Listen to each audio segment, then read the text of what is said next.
Alors, il y a l'idée infuse, bien sûr, que donc, à partir du moment où il y a un métier, il y a une organisation du métier.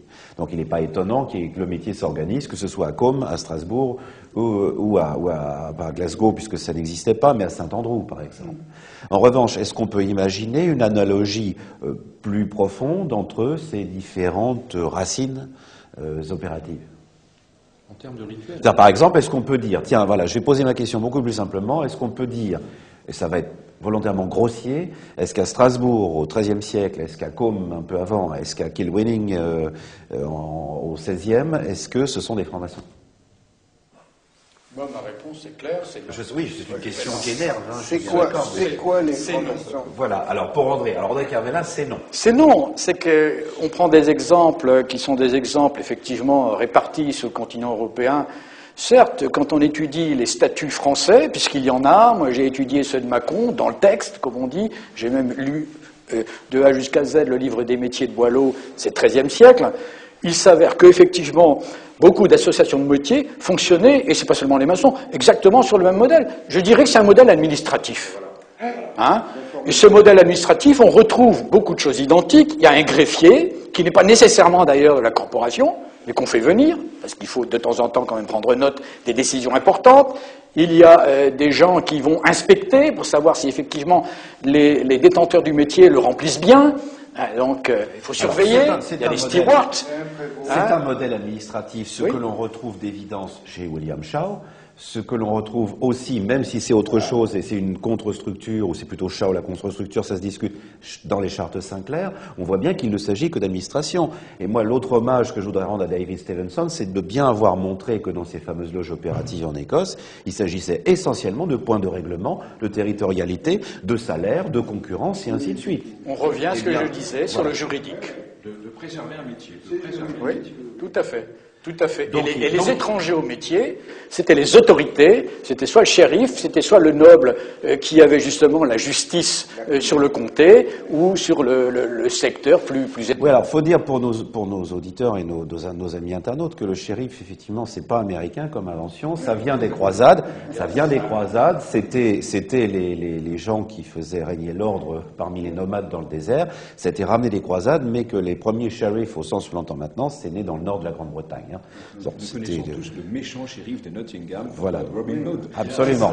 Alors, non mais tout cela est intéressant parce que ça montre bien que cette notion même de franc-maçon est née de l'invention de la franc-maçonnerie, pour le coup, on peut le dire. Et l'invention de la franc-maçonnerie, c'est un ensemble d'intentions dirigées, pas forcément coordonnées, mais dirigées pour obtenir cet objet moderne que nous connaissons, entre Rennes et la deuxième édition des Constitutions d'Anderson, on peut dire. C'est-à-dire il y a eu récupération d'une structure, infusion d'un certain nombre de légendes, infusion d'idées d'union ou tout au moins d'apaisement politique et religieux, et on a abouti à cette idée que nous connaissons maintenant, plus ou moins maintenant. Je pense qu'on est d'accord là-dessus.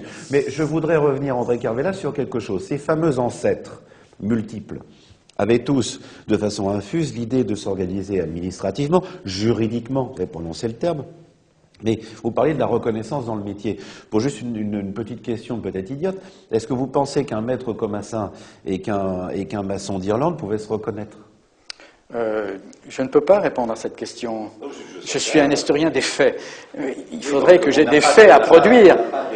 La seule chose que je peux dire, c'est qu'effectivement, outre, je dirais, une organisation administrative, il y avait aussi, je dirais, des légendes. Enfin, on s'appuyait sur la légende du métier. Dans le livre des métiers de Boileau, 1268, si ma mémoire est bonne, il y a à certains moments un descriptif très sec du métier, puis à d'autres moments, on sent qu'il y a une envie de légitimer finalement l'histoire du métier qui remonterait très loin en invoquant l'action de tel ou tel saint que l'on a pris comme patron. Alors, mais ça c'est un phénomène social. Je vous laisse finir. Mais justement, c'est intéressant de voir qu'effectivement toute association, ou en tout cas une majorité d'associations, ne se contente pas d'avoir une coquille ou une structure, mais se donne également une culture. Et cette culture, c'est une culture qui essaye de situer le présent par rapport à un passé, et on va essayer de faire en sorte que ce passé soit le plus lointain possible. C'est pour ça que dans les livres des métiers, à certains moments, il y a un doute qui est émis d'ailleurs sur l'ancienneté revendiquée par telle ou telle association. Donc il y a ce souci, effectivement, plus on est ancien, plus on est considéré comme authentique. Alors évidemment, la démarche la plus tentatrice, c'est de remonter à Adam et Ève, tant qu'à faire. Hein. Alors si on remonte à cela, évidemment, on est les meilleurs. Hein. Donc cette culture, il est évident qu'elle existe dans beaucoup d'associations, et lorsque, effectivement, et j'aurai un point à aborder tout à l'heure, lorsqu'on en vient aux maçons de Londres, ça va être le point qui va être un bémol tout à l'heure, je comprends bien que l'on invoque des référents personnels, c'est-à-dire on va se donner des rois plus ou moins proches, plus ou moins lointains, dont l'existence peut mettre mise en doute. Donc des autorités personnelles, et puis cette culture où les autorités personnelles vont être introduites d'une certaine manière. On fait donc un récit, c'est ce qu'on appelle le récit donc de la légende. Et plus on approche du présent, plus on est censé justement avoir la capacité de vérifier. Mais si on vérifie pour hier, on a tendance à croire que ce qu'on a dit pour avant-hier est également vérifiable. Mais plus on recule dans le temps, moins on vérifie. Mais c'est le discours que l'on accepte culturellement, auquel on croit, parce qu'on a besoin d'y croire. De même que, après tout, l'existence de Dieu, on peut y croire sans pouvoir la démontrer. Moi, je peux même avoir l'audace de vous faire cette proposition, André Kervella, après vous en ferez ce que vous voudrez, qu'on peut définir, en tout cas dans les domaines qui nous intéressent aujourd'hui, la légende comme étant la tension entre deux pôles. L'un, c'est le mythe, l'autre, c'est l'histoire. Et la légende, c'est une tension quasiment électrique entre les deux.